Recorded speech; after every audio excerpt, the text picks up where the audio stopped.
Okay, hello again. I don't know why I brought this up. It's empty, has the dregs in there. Green tea, by the way, decaffeinated, amazing, tastes like peach. But that's not what we're here to discuss today. So one thing before I start, I'm gonna try to control my breaths because what I've noticed with a lot of my vlogging videos that whenever I'm speaking about a topic, I go like this, I go like that, I go take these inhales, and they're really distracting. So I want to focus a little bit more on let's say, my speech skills, my presentation. That's what I'm trying to say. And specifically trying to halt those large breathing sounds. We're all going to breathe, right? But I don't want the breath to be so loud that the mic catches it. So that's what I'm going to be trying to do a lot in this video. So if the ideas and the arguments aren't coming out as fluidly, then understand that's another reason why. Or one reason why is I'm also trying to not do that. Coding ode. Oh, said something about the volume being too loud. So, but I think it's good for right now. Anyways, today we're going to be talking about desire. And I want to talk about desire because I've been thinking a lot about hope, and hope is in an inherent desire. And through my exploration of hope, I kind of stumbled upon a little bit more on a better understanding of what desire is and how it inevitably,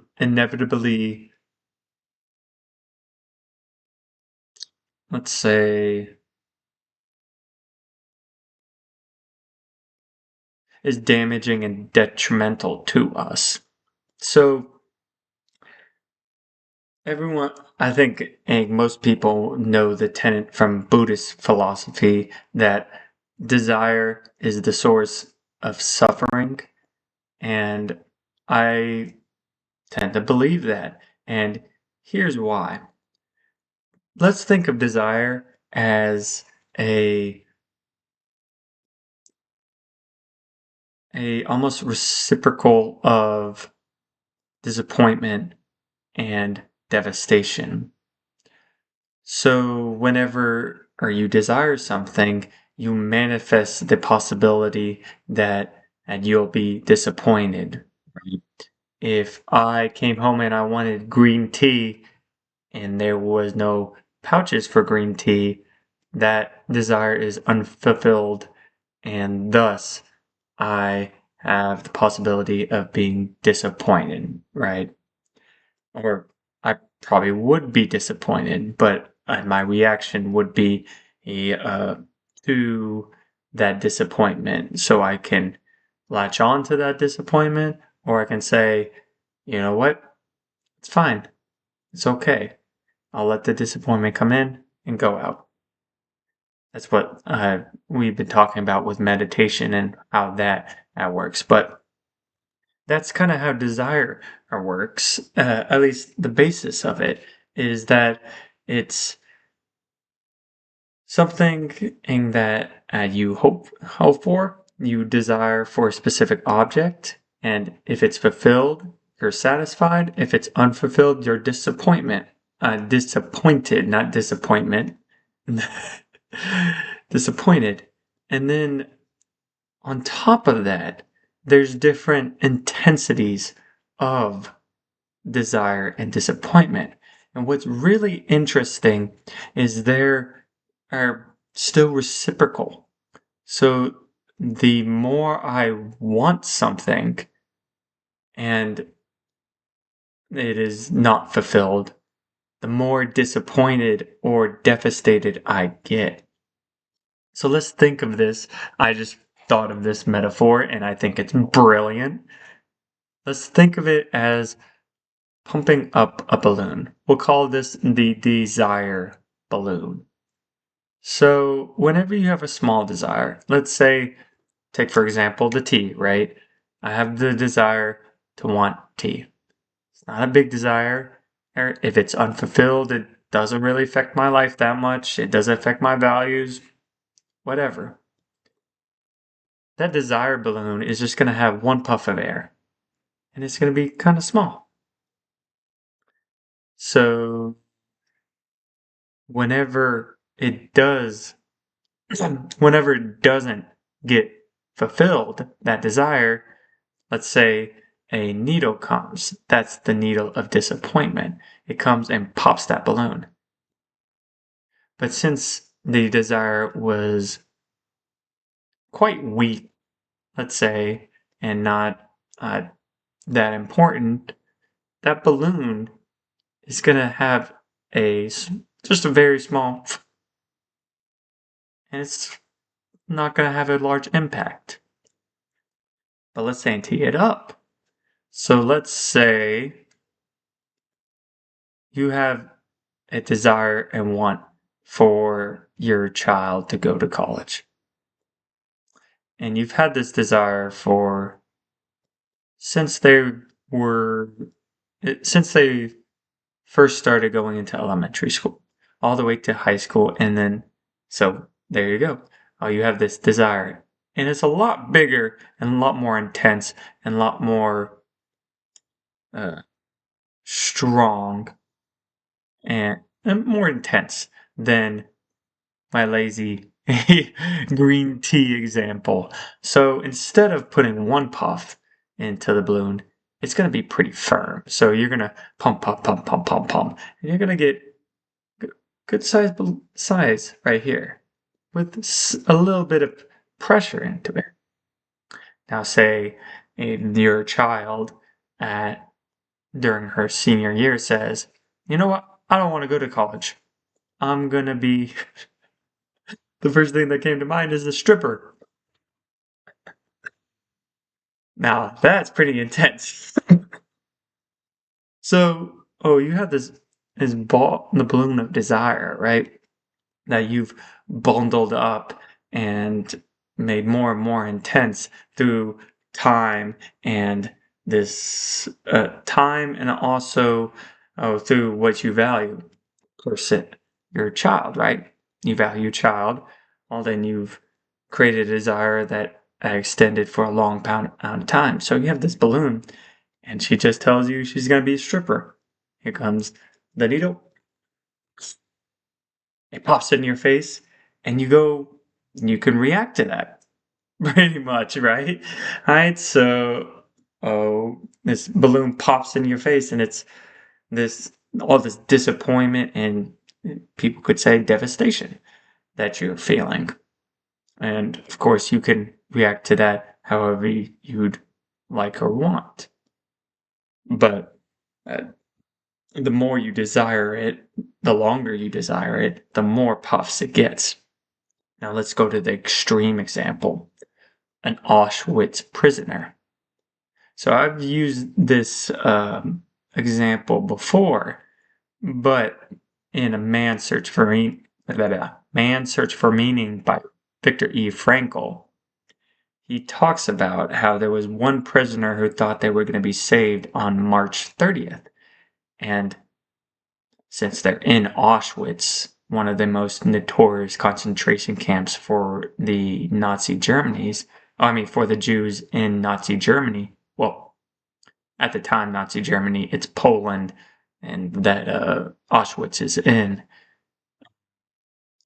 That desire to escape is quite intense.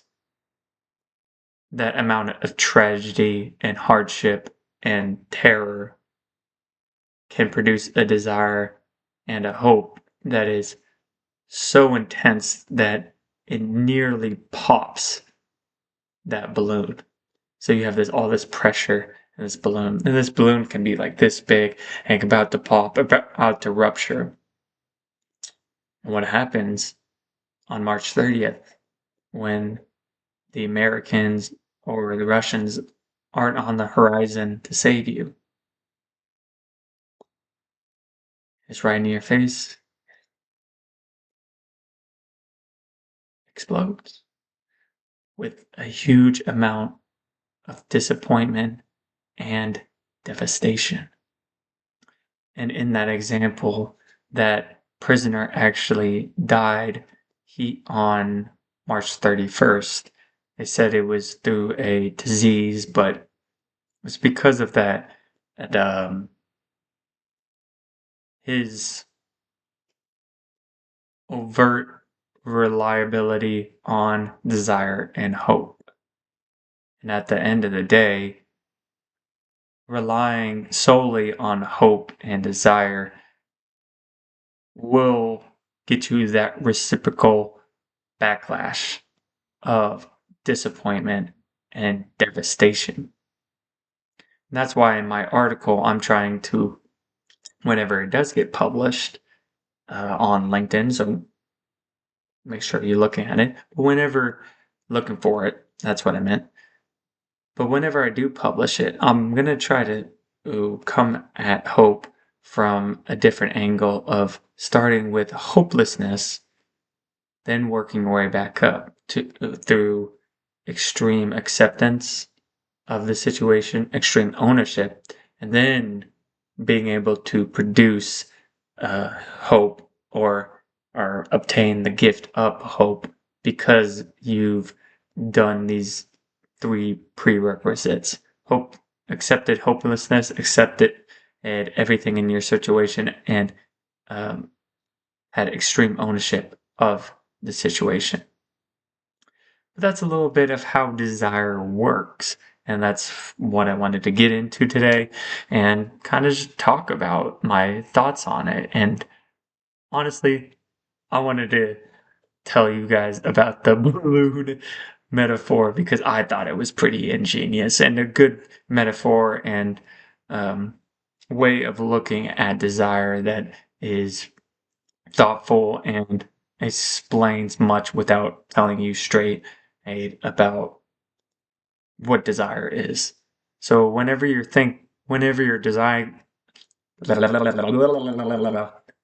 you're desiring something, think of this metaphor, right? And make sure that your desires for whatever you're trying to get are you're trying to mitigate them as much as you can. I have other arguments on life and desire and uh, how to walk through life, which I argue is an active desire. But I think we're going to leave that for another day. I think this has been a good video. So thank y'all for watching. And I will see. Oh, I'll actually be in Boston tomorrow. I don't really know how it's going to go doing these vlog videos, but so I might post one. I might not. I'm gonna try my hardest to post one, but if I get, I'm going to see my narrator, by the way, who does the letters of letters to Lucilius on my channel. So, if depending on what happens with him, if we do have downtime, is if I do one of these. But I'm gonna try my best to. But I'm gonna stop talking, and I will see you guys when I see you.